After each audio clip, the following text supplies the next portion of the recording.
Alright, let's dive into something that's been bubbling under the surface of global news but could have massive implications: the Strait of Hormuz. If you're not familiar, this narrow waterway between Iran and Oman is basically the world's energy highway. About 20% of global oil supply passes through here daily. So, when there's even a hint of disruption, the world pays attention. And right now, there's a lot more than a hint. Here's the deal: Iran and Oman are reportedly close to finalizing a framework for commercial shipping through the strait. Sounds like good news, right? Well, not so fast. Personally, I think what makes this really interesting is the fine print. The agreement wouldn't automatically reopen the waterway. It's more like a roadmap with conditions, and those conditions are where things get messy.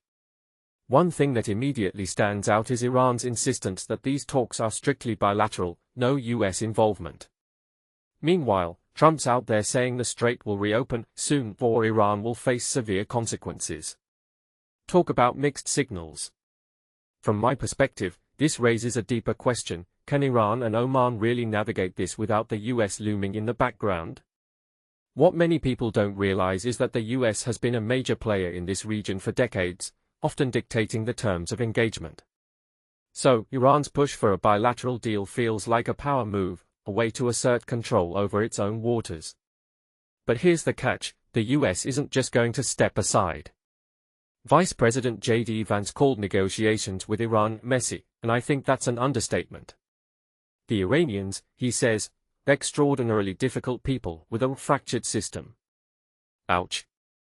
But if you take a step back and think about it, isn't that true for most geopolitical negotiations? It's never clean, especially when there's oil, sanctions, and decades of mistrust involved. Now, let's talk about the shipping routes. The proposed framework includes new inbound and outbound corridors, some of which would pass through Iranian waters. This is a big shift from the old system where most traffic went through Omani waters. A detail I find fascinating is the proposed Joint Coordination Center to manage maritime traffic. It's like Iran saying, "We'll let you use our waters, but we're going to keep a close eye on things." What this really suggests is that Iran wants to reclaim sovereignty over its maritime territory, and this deal could be a step in that direction. But here's where it gets even more complicated: the Houthis, backed by Iran, just attacked a Saudi oil tanker in the Gulf of Aden. This isn't just a local skirmish, it's part of a broader pattern of Iran-backed groups disrupting shipping in key waterways. If you ask me, this feels like Iran flexing its muscles, sending a message to the US and its allies: we control the flow. And with global oil prices already spiking due to these disruptions, the economic stakes couldn't be higher. What this really suggests is that the Strait of Hormuz isn't just a geographic choke point, it's a geopolitical one. The talks between Iran and Oman are just one piece of a much larger puzzle. There's the US pushing for control, Israel launching strikes in Lebanon, and Iran facing internal pressure from sanctions and protests. It's all connected.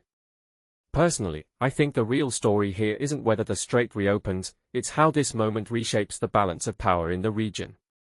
So, what's the takeaway? In my opinion, this isn't just about shipping routes or oil prices. It's about sovereignty, influence, and the future of the Middle East. If Iran and Oman finalize this deal, it could mark a significant shift in how the region operates. But with the US and other players in the mix, nothing's guaranteed. One thing's for sure: this is a story worth watching closely. Because when the Strait of Hormuz sneezes, the world catches a cold.